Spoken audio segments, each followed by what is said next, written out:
لیتے ہیں تو ہمیں یہ محسوس ہوتا ہے کہ ایک مومن، ایک مسلمان، ایک کلمہ گو ایک لمحہ بھی اپنے نبی کے بغیر نہیں جی سکتا۔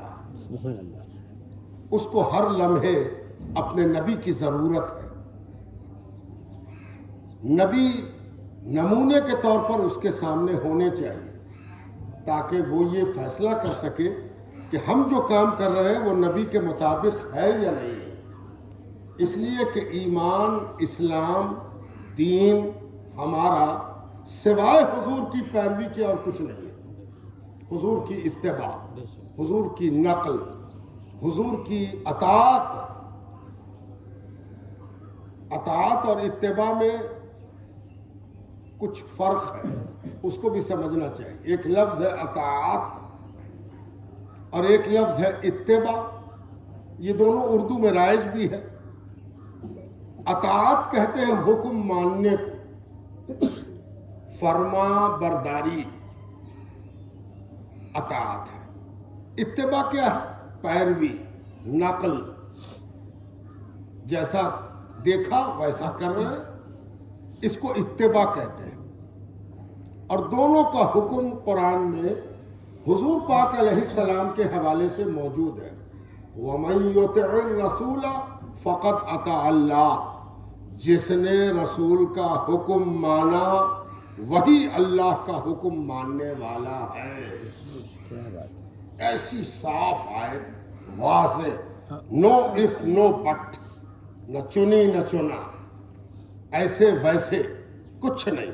وَمَن يُطِعِ الرَّسُولَ، مَن يُطِعِ الرَّسُولَ، جس نے رسول کی فرما برداری کی، حکم مانا، اطاعت کی، اطاعت، جس نے رسول کی اطاعت کی وہی اللہ کا اطاعت گزار ہے، کوئی دوسرا نہیں ہو سکتا۔ اپنے جی سے کوئی کہے کہ ہم آج ایک رکعت ایسی پڑھا جس میں 3 سجدہ کیا، 4 سجدہ کیا ایک رکعت میں، کوئی پوچھے کہ ایسا کیوں کیا، کہے کہ اللہ کی اطاعت ہے۔ جب سجدہ کرنا اللہ کو راضی کرنا ہے، اللہ کو خوش کرنا ہے، تو ہم 2 کے بجائے 4 کر لیا تو کیا حرج ہے؟ اللہ ہی کا تو کیا۔ سبحان رب العالی تو پڑھا، اپنی پیشانی کو زمینی پر تو رکھا، لیکن اس سے کہا گیا کہ 2 تک تو اطاعت تھی، اور 2 کے بعد جو تم نے ایک رکعت میں کیا وہ بغاوت ہے۔ کیا بات ہے؟ اطاعت اور بغاوت، یعنی نیکی بھی نیکی تب ہے جب وہ حضور کے اطاعت کے زمرے میں آتی ہو، اس زمرے سے باہر نکلے 1 لاکھ گواہی آپ دلوا لیجئے کہ بہت عمدہ کام ہے، وہ عمدہ کام ہو نہیں سکتا، اس لیے کہ وہ حضور کے طریقے کے خلاف ہے۔ اطاعت، اور جو حضور کی اطاعت کر رہا وہی اللہ کا مطیع ہے۔ یہ ورڈکٹ ہے، اس پہ تبدیلی نہیں ہو سکتی، اسے بدلا نہیں جا سکتا، یہ کلیہ ہے۔ کلیہ سے بھی آگے کوئی چیز ہو تو وہ یہ ہے کہ حضور کی اطاعت ہی اللہ کی اطاعت۔ اتباع کیا ہے؟ اتباع یہ ہے کہ آپ تک حکم نہ پہنچا، کسی کام کے کرنے کا حکم نہ ہو، لیکن آپ نے حضور کو دیکھا ہو کہ حضور ایسا کرتے ہیں،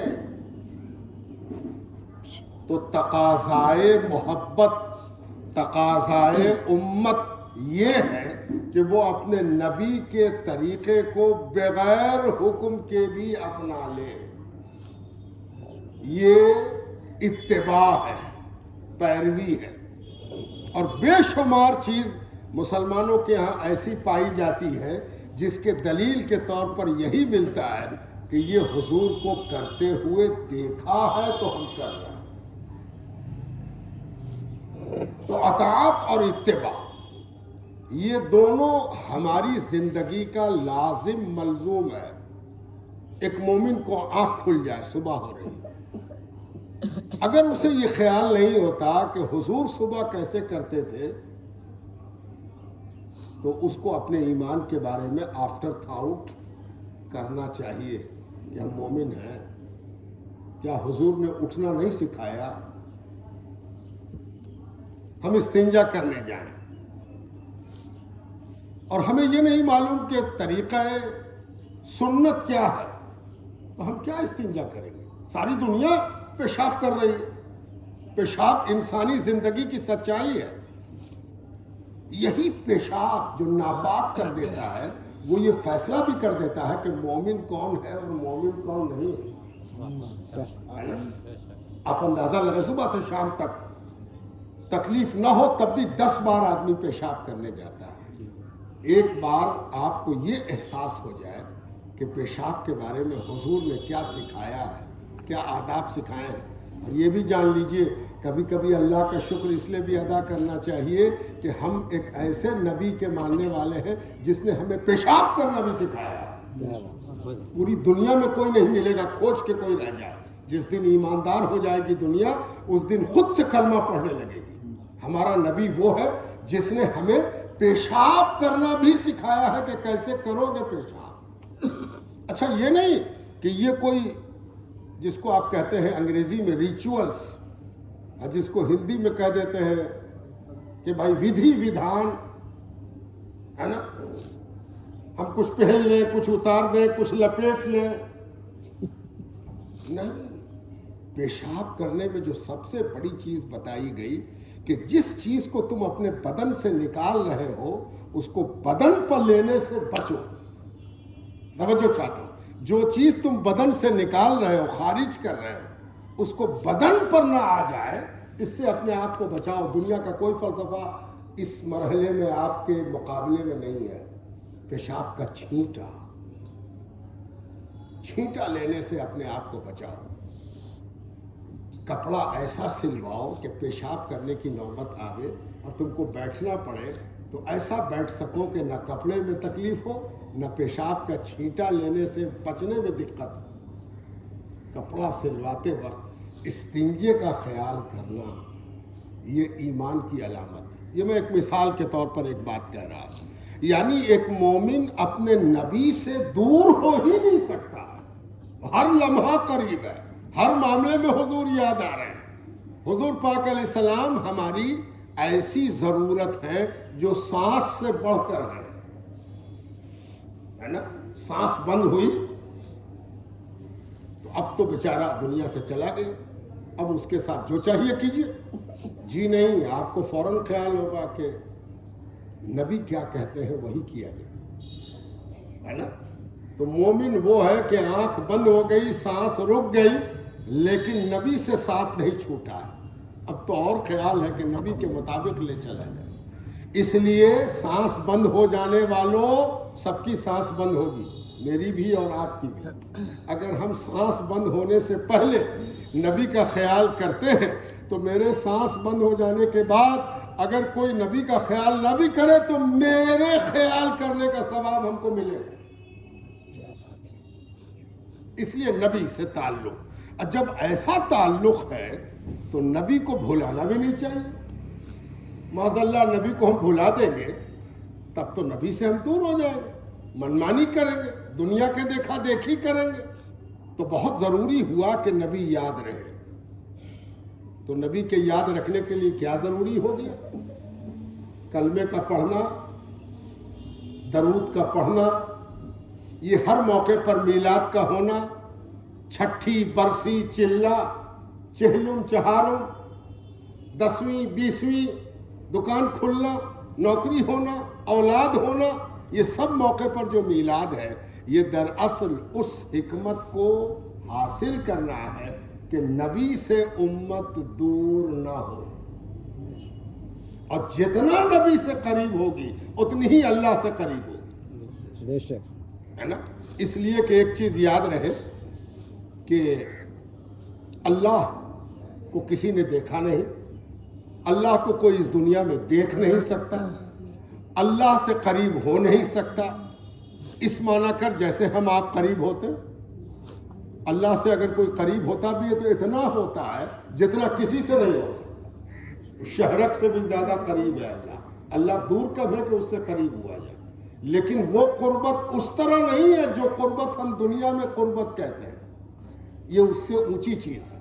اللہ سے کچھ سن نہیں سکتے کہ اللہ تعالیٰ آپ سے کہے کہ اٹھو نا، سوئے ہوئے ہو، یہ اللہ تبارک و تعالیٰ کی شان نہیں ہے۔ اللہ کی شان کیا ہے کہ جو اللہ کہنا چاہتا ہے وہ اپنے نبی سے کہلواتا ہے، جس چیز کو اللہ پسند نہیں کرتا اپنے نبی سے کہلواتا ہے۔ اللہ چاہتا ہے کہ آپ اس کی فرما برداری کریں تو نبی کی فرما برداری کا حکم دیتا ہے۔ اللہ چاہتا ہے کہ اللہ سے محبت کیجئے تو اللہ سے محبت کا طریقہ کیا ہے؟ جتنا نبی سے محبت ہوگی اتنی ہی اللہ سے محبت ہوگی۔ اس لیے نبی کا تذکرہ بار بار ہونا یہ میلاد کی بنیادی حیثیت ہے۔ کوئی کہہ سکتا کہ صحابہ میلاد کرتے تھے؟ جنہوں نے فرسٹ ہینڈ اسلام حاصل کیا تھا انہوں نے کبھی میلاد کیا تھا کہ آج فلاں صحابی کیا میلاد ہوگا، سب جگہ دعوت جائے، دری بچھا دیا جائے، بلایا جائے کہ آئیے آئیے بیٹھیے؟ یہ بات بولنے والا عقل مندی ضرور ظاہر کر رہا ہے لیکن جہالت ظاہر کر رہا ہے۔ جن لوگوں نے حضور پاک علیہ السلام کو اپنی کھلی آنکھوں سے ایمان کے ساتھ دیکھا تھا، جب تک حضور موجود تھے ان کا میلاد یہی تھا کہ صبح ہو یا شام حضور تک پہنچ جائیں، حضور کے پاس پہنچ جائیں، حضور پاک علیہ السلام کی زیارت کر لیں۔ چند منٹ حضور کو دیکھ لیا، اس دنیا کا لاکھوں میلاد ایک ساتھ ہو گیا۔ حضور کی زیارت دور سے نزدیک سے، یہ وہ میلاد تھا جس پر یہ سارا میلاد وارا جائے گا۔ یہ تو ہم لوگوں کی محرومی کا سبب ہے، وہاں ان کی خوش قسمتی تھی کہ حضور کی زیارت ان کو نصیب ہو رہی، ان کو کیا ضرورت تھی میلاد کی؟ اور جب حضور اس دنیا سے پردہ فرما گئے، سامنے نظر کے نہ رہے حضور پاک علیہ السلام، تو اتنی تبدیلی آئی کہ ہر صحابی اپنے نبی کو یاد کرتا ہے، وہ اپنے نبی کا تذکرہ کرتا ہے، اکیلے میں، مجلس میں۔ اور ایک صحابی دوسرے صحابی سے پوچھتا ہے، تم تو بدر کی لڑائی میں حضور کے ساتھ تھے، ذرا بتاؤ نا کہ حضور کا کوئی معاملہ یاد ہو تو سناؤ، تم تو حج وداع میں حضور کے ساتھ تھے، کیا کہا تھا حضور نے ذرا سنائی؟ کون پوچھ رہا؟ صحابی پوچھ رہا۔ کس سے پوچھ رہا؟ ایک صحابی سے پوچھ رہا۔ اسی کو تو میلاد کہتے ہیں، اور کسی دوسرے میلاد کی ضرورت ہے؟ جب ایک دیکھنے والا موجود ہو تو نہ دیکھنے والوں کا اس سے دیکھی ہوئی چیز کے بارے میں پوچھنا جو حضور سے متعلق ہو، وہی تو میلاد ہے۔ اور کس کو میلاد کہتے ہیں؟ پھر وہ زمانہ آیا جس میں پوچھنے والا وہ تھا جس نے حضور کو دیکھا ہی نہیں تھا، لمبا لمبا سفر طے کرتے، لمبا لمبا سفر طے کرتے، کاہے کو کہ ایک آدمی فلاں جگہ پر ایسے ہیں جنہوں نے حضور کو دیکھا ہے، ان سے ملاقات کرنے کو چلے جا رہے ہیں، ہے نا؟ اللہ اکبر۔ بھئی حج میں جائے تو حکم ہے، اس کا کون سا حکم ہے کہ حضور کی بات سننے کو جائے، ہے نا؟ چلا جا رہا، سینکڑوں میل کا سفر طے کیا اور ملاقات کیا۔ میں نے آپ کو مشہور واقعہ سنایا بھی تھا، پھر سے سن لیجئے اور دیکھیے میلاد کی ایک پرانی شکل اور اس کی کیفیت۔ 3 لوگ ایسے تھے جو جوان تھے، یا بہت سے جوان بیٹھے ہیں، تینوں نے حضور پاک علیہ السلام کا زمانہ نہیں پایا۔ جب انہوں نے ہوش آواز سنبھالا تو حضور اس دنیا سے رخصت ہو چکے۔ بڑی تمنا ان کے دل میں آئی کہ حضور کو دیکھتے، حضور کی زیارت کرتے۔ ایمان تو لے آئے تھے، کلمہ تو پڑھ لیا تھا، لیکن حضور کی زیارت نہیں ہوئی۔ تو ان لوگوں نے اپنی بے چینی، بے قراری کے لیے تسکین کا سامان ڈھونڈا، کیسے تسکین حاصل ہو۔ تو پتہ کیا کہ حضور کو نہ دیکھا تو حضور کے دیکھنے والے کو دیکھ لیں۔ کوئی ہے کہ حضور کو دیکھا ہو، ان سے ملاقات کرے، ان کی آنکھوں کی پتلیوں میں